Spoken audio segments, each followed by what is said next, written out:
everybody. We're going to go ahead and get started. So welcome to the afternoon sessions. This talk is Empowering Cybersecurity Outreach and Learning through Collaborative Challenge Building, Sharing, and Execution. And our speakers are Alexandre, Renato, and David. And without any other hesitation, I will say please welcome them to the stage.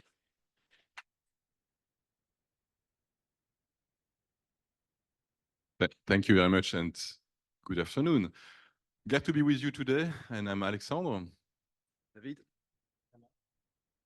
And we will talk about something that we are doing for some years now at FIRST, and we will basically share today our experience. First of all, we will talk about CTF, and then we ask a question to the ChatGPT for asking them what is all about with CTF. So it seems easy if you look at the default answer from ChatGPT. It's like full of buzzword maybe that you might see. But when we ask, we basically decided to submit a presentation to actually define and see what was your experience, positive sides and including negative sides of doing CTF in cybersecurity world. So today, first of all, we will talk about the background history of the CTF at first. Maybe some of you are playing at the CTF. Maybe could you raise your hands if you are actually playing at the CTF? Well, great. Okay.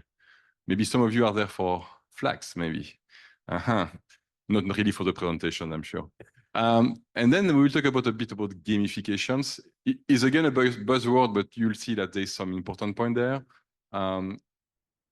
What is the relationship between CTF and gamification? You'll see that it's like a challenging topic. And then we'll talk about the pitfalls. And as we are a group of people, we make mistakes, and we wanted to share with you those mistakes too. And then we will go for statistics and so on to enhance your KPI. So who we are basically three representatives of the FIRST CTF launch members. There are more people, not everyone is there. One of the, I would say, original instigator is John Christophe. So he's not in the room today.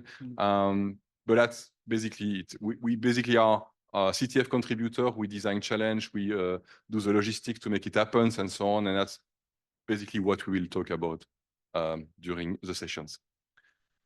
So first of all, it's what was the goal of the CTF and why we designed it at first. So we had different objectives, different goals in the community. First of all, is actually to reinforce the FIRST community. Maybe some of you that are actually playing the CTF see the effect of meeting people, discussing with people, building teams on scratch during the event. That's basically a way to reinforce the community.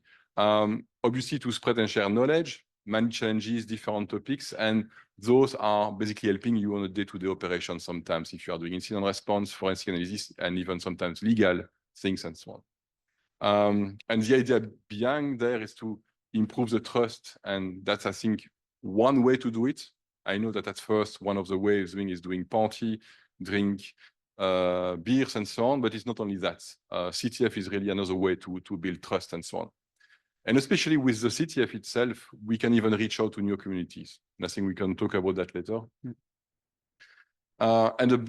Obviously, the main objective is to be fun. So I think it's fun for us to create challenges, but it needs to be fun for you to play those challenges. So what is the difference there for the CTF and what is the FIRST CTF particularly? What is different from the other CTF? So technically, we are reaching a large audience. So many members do we have registered now? So as of today, we have about 200 participants. So which means that about 20% of the FIRST audience is playing the CTF. And it's also interesting to see that usually when people do play CTF, they have in mind offensive CTF, where you have to attack system and exploit vulnerabilities and that kind of things. Where in this case, we also provide another type of content, which is more aligned, and that's also a challenge that we'll discuss, to the audience of FIRST, which vary a lot. So we do have technical persons that can do advanced reverse, pen tests, and so on. But we do also have other type of profile that are equally interesting. And we do try to provide challenge that are interesting for them as well, and that also cover the same goals. So that's one aspect.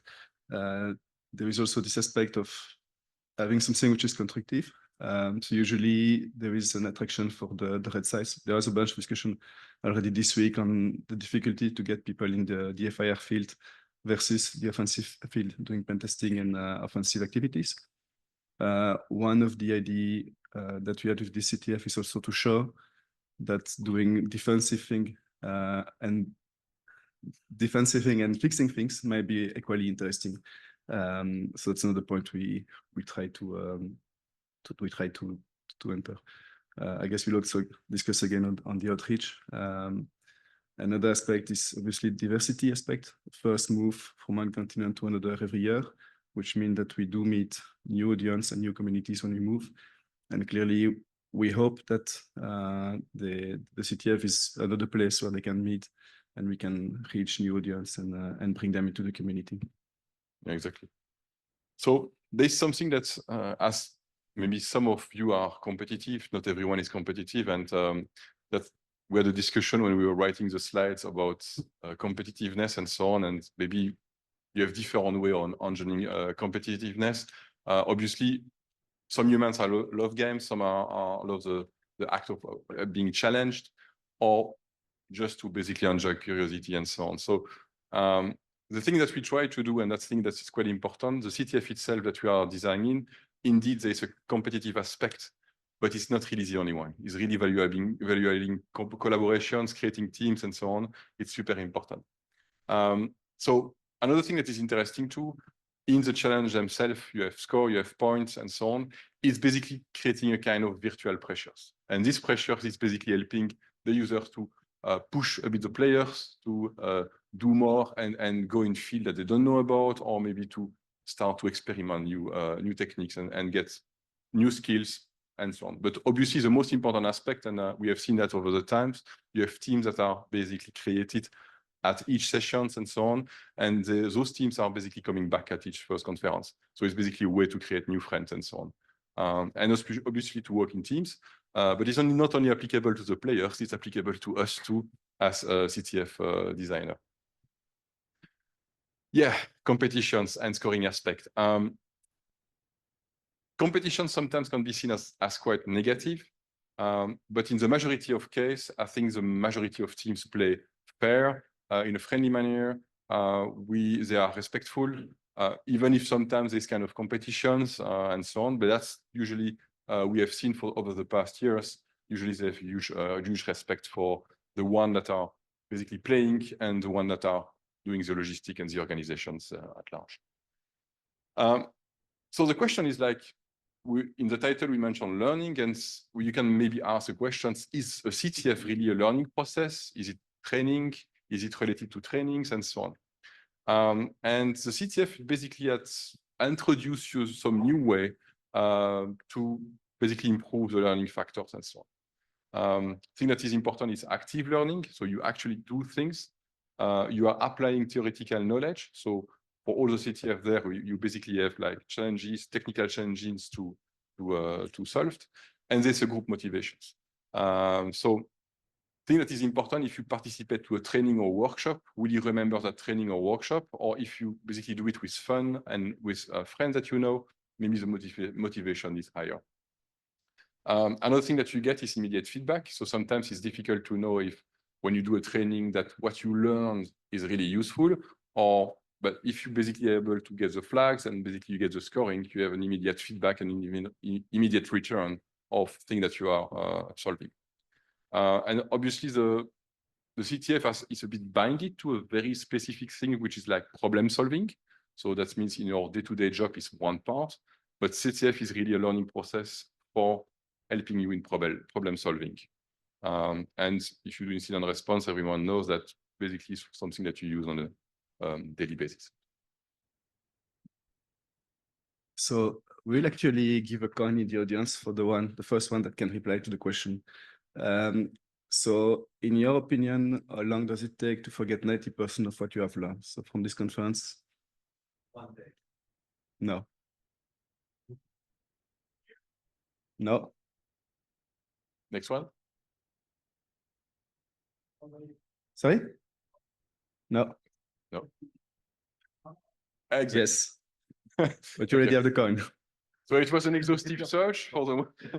So 1 month, if you can change that. Yeah. So there is this graph, which actually is quite well known in university. It's when I remember that when I started my study, it was they had this idea where I studied that you should learn by doing and not only just listen to the teacher, because usually you forget about 90% of what they say. So it's mostly important to learn how to learn. So you can learn new things on the spot when you need it, more than just remember things because you will forget. And it's typically also one of the type we have when you have this idea of the CTF is you have the talk that bring knowledge, you will obviously do remember a ton of things, or you will have remembered that there was a talk and you will go back to the first website and grab the content. But when you do the CTF, you really do things. So you will forget about probably the exact solution of the challenge, but you will remember where you find the information or how you find the information and how you find your way. So if you have to reproduce, you will remember for way much longer than if you just have listened to someone that say, I've done that, and then you will forget. So that's also one of the good reasons to have this type of offering. So and it's how we also build the CTF also as a learning things, which I guess is also very much complementary to what FIRST offer with the FIRST learnings. One thing is this active learning. People do remember a bunch of things, at least we hope they do. In theory, they should. There is also this immediate feedback, which is super important. So when you do written exercise, you don't necessarily have feedback, you don't necessarily know if you're right. You might have an idea, but not necessarily the time to get a feedback or a detailed feedback. CTF does not give detailed feedback, but at least it says if you're right or wrong, and you can try again in most cases. And we are also there to help the participants. And there's something that is important. We try to have these repetitions through different means within the SIG. For example, to do regular CTF for the first conference, but to have replays at different locations. So that's really the reinforcement learning is really the key aspect to improve your learning and basically remember what you did and basically have a new tool set of tools and learning that you have to improve incident response, for example. Another aspect on the lifelong learning is also the confidence that people can gain. Sometimes people fear to ask questions or fear to do things because they might be judged and they might be wrong. And it's also part of the human nature. The CTF, if you want, you can be alone in front of your screen. No one knows who you are. And for people that lack a certain amount of self-confidence, it might also be a tool to get more confidence and feel kind of kill this imposter syndrome that a certain person have, which also go in this idea of outreach and bringing in new communities. In that scope, and that's something that's good that you mentioned it, is basically being introvert or extrovert works in both ways on the CTF. Either you play in a team, you work alone, both works. So, and then you can really adjust the CTF for your own needs. So, time to take picture. I bet he's the one playing the CTF, but okay. So what does gamification mean in CTF? Was too fast maybe for some. Was too fast. Okay. Okay. It's 1, see people sleeping. 2, and 3. Focus. Yeah. And click. So gamification. So that's exactly what we just did. Is gamifications. So really, the idea behind gamification is a term that is being used everywhere. And if you are a LinkedIn users, you'll see that there's a lot of gamifications. For example, they are not doing CTF, but it's actually the same kind of thing. So for example, they hide the number of connections that you have when you have reached a certain levels. It's exactly the same way with CTF. If you reach certain level, you get badges, you basically increase your leaderboard and so on. It's basically gamifications. Capture the Flag is basically using gamification for the scoring aspect and so on. And the thing that is interesting there, it's really a simple way to gamify cybersecurity activities. We don't go too much into all those social aspects of gamifications and so on, but basically the traditional gamifications are used in the CTF world. Just the only thing that is, and maybe some of you are game players and so on, you know that games can be very exhaustive and can captive your attentions. And that's the thing, that it's a balance. If you start to have much more gamification than actually playing the CTF and learning things, we overshadow the education aspect. So that's something that you have to be careful with that. So some challenges are fun, but you still need to resolve them and so on. So to find an equilibrium between the two. And that's something that we try to do, to be fun and learning. So that's why we have those kind of challenges that are mixed, like meet the people, what is fun and social, but at the same time, you basically learn or even to interact with your peers and so on, which is quite interesting there. So the designing is the most difficult part. For example, this morning, we were already discussing about the difficulty level of some of the challenges and so on. So really the thing that is important is to keep the goals on the FIRST CTF and ensuring that it's remaining the tool that we have on a day-to-day basis for being a learning tool. So the thing that is problematic sometimes in gamifications, you might have blurring the line between the cybersecurity activities and the play. So, for example, how synthetic or real the exercise are. So the question is like, if you do workshop on a specific tooling or workshop on a specific cybersecurity technology, whatever, is it more interesting, or do you learn more if you are in the workshop or if you basically play with a group of friends? I think both are valuable because you don't learn the same thing. You basically have different way of learning things, but I think both are useful because you tackle the learning from different angles. And I'm sure when we design even challenges, and we try to solve the challenges of our colleagues sometimes, and we basically start to learn even for the practicing of creating those challenges. Or just building them. Sorry? Or just building them. Yeah, exactly. Could be a game too. Sometimes it's interesting. And there, the gamification of it is really to benefit from the members of the FIRST community. So we try to align that to avoid to overshadow those kind of gamification aspects. No, the thing is, okay, it looks nice and so on. So you know those comics and so on, but the reality is a bit different. So we have plenty of story there. So I will list some of the change. Is not exhaustive. So for example, you have the challenge misalignment. So it's not matching the skills of the audience. So either it's too complex, too easy, and so on. And still, when we have 140 challenge now, 43 even. So the question is like, sometimes you have challenges that maybe not resolved by some team because it's either too complex or they don't care to resolve it because it's too easy or not interesting to. And it's also an issue in terms of engagement. On one side, if you only produce challenges that are too hard, you only get a part of the audience. If it's too easy, you get another part of the audience or no audience at all. And when you mix, there is always the risk that it feels too easy by the one that are searching for the hard challenge and too hard by the one that are searching for the easy challenge. So it's actually quite hard to really have this mix of different types and level so that you can really reach the audience you're willing to target, which is basically everyone at first. That's the objectives. And also, that's also one of the team aspect is that in a team, you have a mix of skills that complement each other. So it's also nice when you have this mix because then suddenly they can target all the challenge. So that was one of the aspects. Another problem that we have seen, and that's maybe some of you are facing the problem right now, you are playing the CTF, 20% of the participants are playing the CTF, but there's sometimes competition between the actual talks and presentations and playing the CTF. So that's something that we have to take care of that. When we design challenges, for example, we have very simple challenges that can be solved even during a session talk. So if you have a topic that you don't like listening, then you can start to play part of the CTF. So this one is quite important.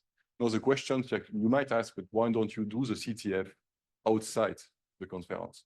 The thing is, if you want to attract people and to have this kind of relationship between the different members and so on, it makes a lot of sense to have it during the conference because it's a way to interact with the people. And this is also why we have the coin challenge in a way, because it's the 3 teams that win get a prize on Friday and they get on stage. but we do have nearly 100 teams. So clearly there is no 100 prize, but actually they are in a way, in the sense that, and that was also a challenge for us in terms of challenge alignment. The idea of the coin and the amount of coin you need to get for the coin is giving a reward to those that did something. So the people really gain the coin and they deserve the coin when they get it. But they can't get the coin without having to sacrifice their attendance to the conference. The first time we did it, you just had to solve one challenge, but that was a bit too easy. So then there was no real reward. Last year we said you need 2,000 points, but then it was a bit too hard. And this time we set it at 1,000 points. So far, no one complained. So I guess that's a high level. But I have heard even people that say we'll start doing the CTF only on Thursday. So we are not distracted for the first 3 days and we'll sacrifice Thursday. But we want to get the coin. And that's actually a motivation. And every team, and really when we design the coin, that's the idea when we set the threshold, is that every team that get the coin, it's really a reward. They have made something they can be proud of, but they don't necessarily have to conflict with the conference if they don't want to. If they want to come just for the CTF, fine, they can. But if they want to learn something without having to sacrifice the rest of the conference, they can absolutely, and they will come back with something at hand.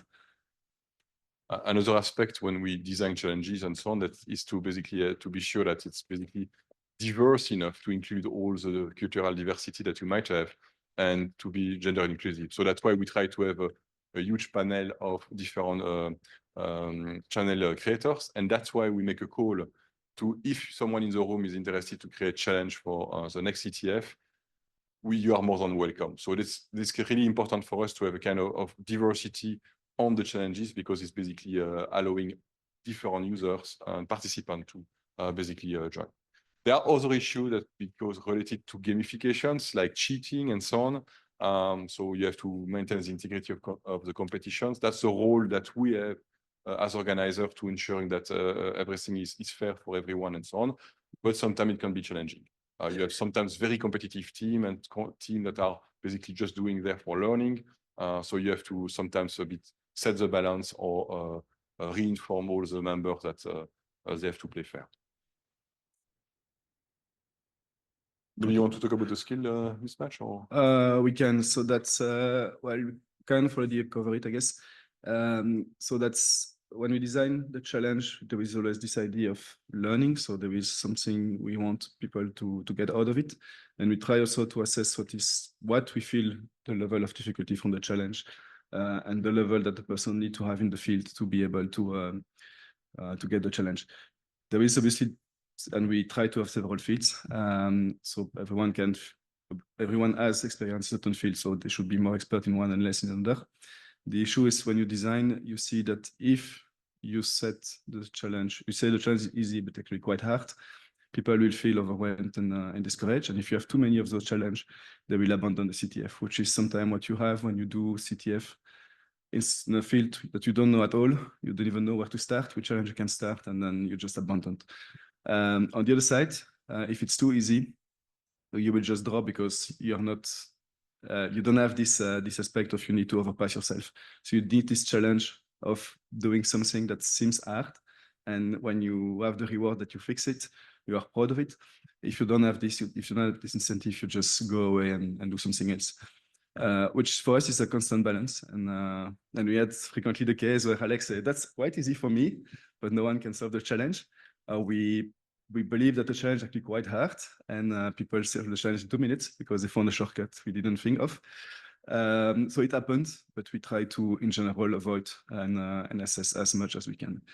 But it's quite hard, and I guess the more we have to develop the challenge, and again this call, and we also try to bring more people in, even allowing them to participate in the future while giving us challenge. The more people we have, the more chance we have to really provide the adequate type of challenge and level of difficulties. Another thing that is quite challenging. So we have a huge worry when we start the CTF. At the beginning, the first thing that we looked at is the number of registrations in the panel, because it's important for us to have a high participation rate. So we were quite lucky at first. Usually there's a lot of investment from the participant, but it's a risk. So if you run a CTF, be careful on that. Low participation might happen. but be prepared. So for example, have reserve challenge if something goes wrong, or have way to attract people to play the challenges. It could happen too that you have minimal collaborations between the participants. So then you have to create kind of engagement between the different participants by creating a collaborative challenge, for example. This one, I think it's still a difficult one, and I think we need a lot, I think, to improve there for the diversity of content. So, for example, just a kind of mention regarding that. Sometimes we include text, jokes, or specific reference, or reference to a book and so on. But we have to be respectful because sometimes the sense of humor is very different between countries. I faced it some years ago for one specific challenge. So you have to be, I think, careful of that. And sometimes you don't even know because you have some bias that make you like, okay, it's fine. It's just like everyone will understand this kind of joke, but that doesn't work. Another thing that is very important is inclusive challenge. And I think David already mentioned it, that we have a huge diversity of people in different fields, from legal, from technical, and other fields that could basically create challenges and basically creating this diversity. So it's very important. Again, I'm doing this call to if you want to create challenges that are in different fields, non-technical or super technical, or things that are more social or legal and so on, you are more than welcome. And we always welcome all, I would say, contributors, because we think that is one of the elements to make a good CTF. And on that, what we'll say more in the CTF day tomorrow, but we'll also search people. So just opening a small parenthesis there, also to support with other things that just creating challenge. So if you want to help, we will have several ways, so feel free to reach us. Cheating. So that's a challenge we face, unfortunately, nearly every year, where, and that's always the issue for us. The question is typically ints. Do we give ints or we don't give ints? If you don't give ints, there is no way to cheat by creating a fake team just to retrieve the ints. Since there is no ints. If you do provide ints, it helps people to find the way to the solution, and it's useful for them to learn, which is our objective. So that's the first issue. And we do observe at time teams that do create several teams. One that's just made to get all the ints, another team on which they don't, because you get penalized when you ask for ints, and another team on which they ask for no ints, or they just try out what works and then they submit with another team. There is also pressure from time to time on us. We had to face a few times even kind of aggressive behavior from some players that were not super happy to be second or third. That's a game, but some people don't like to lose games. It's also very hard. Since you want to have something which is open, we could limit to the first single sign-on and really be super restrictive in who can register, but that would violate a bit this idea of outreach. If you want to have outreach, it means that we are quite open in who can register and who can create teams on purpose. But then you might have people that do share account. We also let people play from their hotel, wherever they are. And instead of having a team of 4, you suddenly have a team of 40 in the back, which is unfair for the one that follow the rules in any other way. And a bit of that, there is several reasons. But clearly there is this aspect, there is an incentive to be on the top 3, top 10. You get recognized. We announced the first top 10 teams on Friday, top 3 come on stage. You even have prizes. And I mean, that's probably part of the human nature, but you want to be there. And in some cases, they cheat to be there. So cheating will remain. Don't forget, CTF is just a game. We try to limit cheating, but it will continue because in gaming, it's still existing. I will not talk too much into detail on that, but it's an operation aspect on the detect cheating. As you know, we are in cybersecurity, so we look at logs and so on. So we looked at different things that might be suspicious, like teams that are requesting a lot of ints but never submit anything, or the submission level is low. We have, for example, creation of multiple teams that get merged later on. You have some teams that are basically keeping their flags forever too, until the very last moment. So that's other things. So we try to have some clever things that we have some plan to do some improve automations, and especially, for example, have some improvement on the flags, having some rotating flags. But as I said, cheating is there, it will coexist. We take care of that, but sometimes we have to face it and deal with it. It's a cat and mouse game there. Okay. Yeah. Okay. So on the more positive side, we are also willing to explain a bit how we do. And now you should try to build a CTF. The first time I was asked to work on that years ago now, it looked easy. It's not, and usually it's the first feedback you get from the developers is that people tend to overlook the amount of work it may represent. Should not prevent you from joining, but you need to be aware that making a good challenge is actually quite difficult, more difficult than you can think of. So the first thing we need is build a team. We do encourage quality over quantity, which means that if a contributor only sends one challenge or don't send because no ID, no time, doesn't matter. It's why we have a team and we work as a team who are all super motivated and they provide as much as they can while having fun. Defining the objective is a key. You have seen that several times. We mentioned that we do have objective when we run the CTF, so we don't do that blindly. So you want to know what you want to achieve and what is your audience. The topic you want to cover typically also align with the audience you want to target. The skills to ensure that you have the appropriate level of difficulties. And the logistics. And there we should thank the FIRST staff because you can't imagine for months now, probably from January, we will have constant discussion with trustee teams to make the coins, to make the pins, to have the rooms, to have the screen, the network connection, and so on and so forth. There is a tremendous effort there put by FIRST to support. We do have a work plan, and all the participants can say that I'm spawning them a few months before the deadline and I just accelerate. And on the back, we have there is quite an infrastructure. So there is a CTFD, so the CTF portal, but there are also places to download files. We have Mattermost to also help with user engagement and collaboration. We do keep logs, so there is another server for that. And so there is a bunch of things. And then testing challenge is something that take time. So you need to have as much as possible ready in advance. And then finally, on-site, off-site support for all the questions that arrives, fixing a few bugs.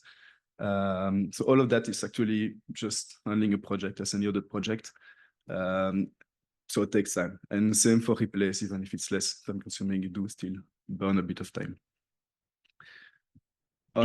Statistics wise, we can go quick because time is running out. We'll be fast. So on average, you have 200 players. So that's really the idea. One record during COVID, where there was no conference, just CTF, where we reached 700. So just for you to know.